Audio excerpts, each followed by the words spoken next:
Hey guys, I'm Nick. Today I'm going to take a little while. I'm going to show you how we make our jig heads for the stick baits.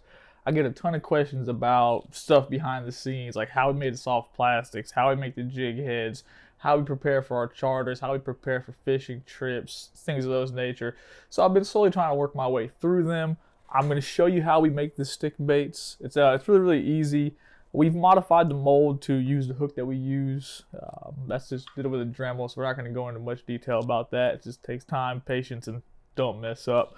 I'm going to make some 5/32 ounces and some 1/4 ounces. I have some orders that I need to fill and drop them off at the tackle shop realistically, and I need to get a bunch more made. I'm going to show you how we hook them in the stick baits, the little Ned rigs. And for the whole next month, the whole month of January, from now to the end of January, every stick bait that we ship out is going to come with a jig head already in the package, ready to go. We'll go into some more details about that later. We have a bunch of lead heated up. I like to get it good and hot. I just added another 5 pounds. There's plenty of lead there to make a ton of our little small jigs. And then we're going to use this. This is just a mold. This is a do-it mold to make a ton of different style jig heads. I wanted the small hook, okay? I wanted the small shank. I've gone into reasons about that in the past. Maybe we'll go into reasons about that again in the future. But for now, I'm just going to show you how to do it. We're going to make a 1/4 ounce and a 5/32. They're actually labeled on this side right here. Probably impossible for you to see it. We're going to stack the stuff in here. Obviously, it's always way easier to do when you're not filming. These are the hooks that we use. Oh man, I'm about to stab myself. They're super sharp. They do a great job. There's no way you guys are going to be able to see that right here, right now. We'll get everything over here, and I'll post a picture of these hooks with the jig already done right about there. Boom. All right, so take the hook, put it in place. We're going to make this 1/4 ounce real quick. Now, all of our little stick bait jig heads, they come with a hook keeper. Not going to be able to see that guy either. It's real tiny. There's a pile of them right here if you can see it. And then we're just going to slide that guy in here, drop them. Man, this stuff is really actually difficult when you're sitting at a weird angle. But I don't want to turn around. When I do this stuff, I normally do it over there in the corner. But I wanted to move it over here so we had good lighting. But once you get that in place, you just close it. You want to make sure it closes nice and flush, no issues there. And then you just bring it over here. Hold this. Boom, pull it out, open this up. Now I normally just drop these guys into a bucket and go through it real quick and just keep going and going and going.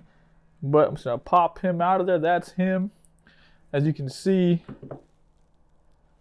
there's a tiny little sprue on there. Once it cools down, which is not too hot, this is one of the first ones I did after I heated the mold up, you just take them. A lot of times I don't cut it because it leaves a rough spot. I'll just pinch them, and I'll just wiggle it back and forth. And I usually don't even use these pliers, honestly. I use a different pair of pliers, but I wasn't 100% prepared to make the video. You pop that off there like this. You can just drop this guy back in there carefully. Like I talked about before in the last video, obviously there's safety equipment you should wear when you're doing this, especially if you're doing it real fast. For the sake of the video, I'm only going to make a few of them, so I'm not going to wear any of that PPE and keep myself safe, all right? Next thing you need to do is you need to have a file. Obviously, we want to make sure we send out a quality product to everybody, so we take the file out, and we do this in bulk, right? We do it all at the same time. We just file that bottom part down so it's nice and smooth, and that's that. That's a 1/4 ounce one. I've told you guys before, I prefer to use the 5/32, and we'll go into some more details about why in a video later on where I tell you how to work the stick bait. I wanted to make sure everything was worked out perfectly before I talked about that stuff. So that's a 1/4 ounce one. Now we have the ability to make them in a bunch of different sizes too. I just find the 5/32 is pretty much perfect. And if you're fishing deep water, the 1/4 ounce really does a great job. But majority of the time we're fishing less than 4 feet of water, and that little 5/32 is perfect. Let's see here. It's this one right here. I'm just going to load the mold back up. Put the little wire keeper in place. Now, if you don't line up all this stuff perfectly, you're going to run into a bunch of issues. So, super important that you line it up correctly. Lined up, closed, nice and flush. We'll just come in here, line it up, boom, push it back down, pop it off there.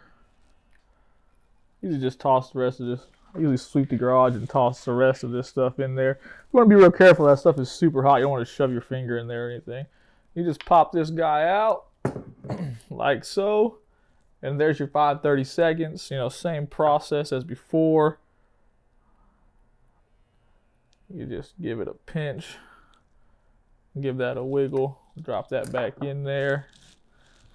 Pull the file out real quick. Boom.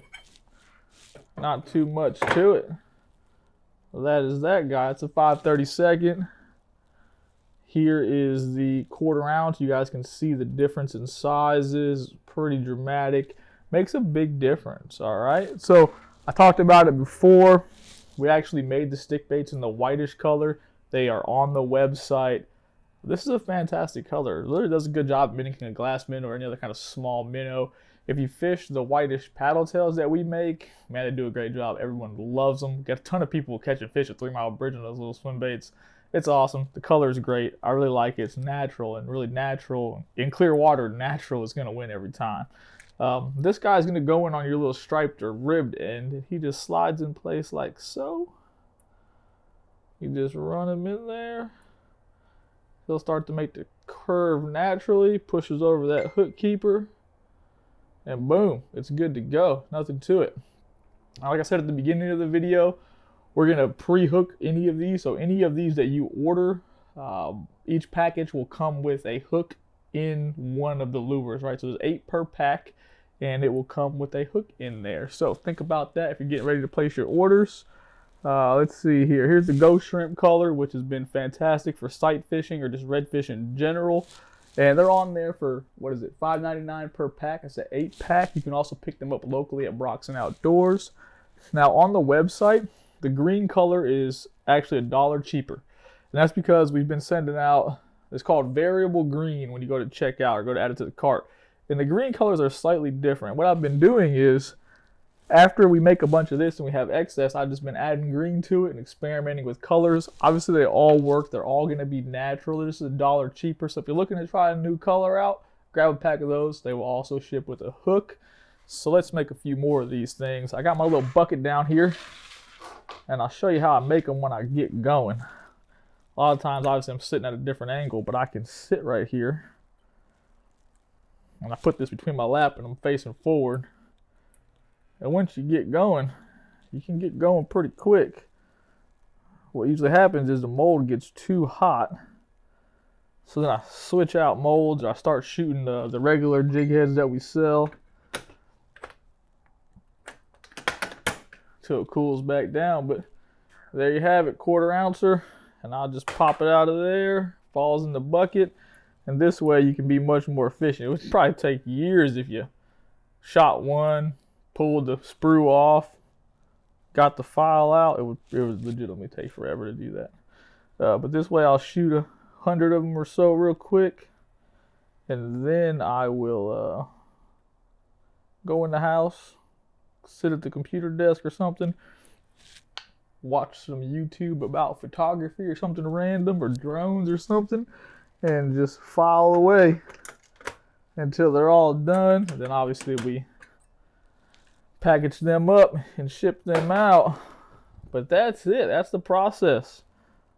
Everything in life is easier when you concentrate on it and don't sit around and talk about it. But I haven't burnt myself to death yet.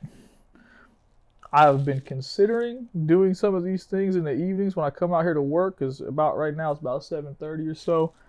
I've been considering turning on the Facebook Live or the YouTube Live. So if you guys have any thoughts on that, comment below and let me know. We might just turn my lure making sessions into Q&As. That way you guys can ask stuff about fishing and stuff like that and be a little more direct and quicker than some of the other videos.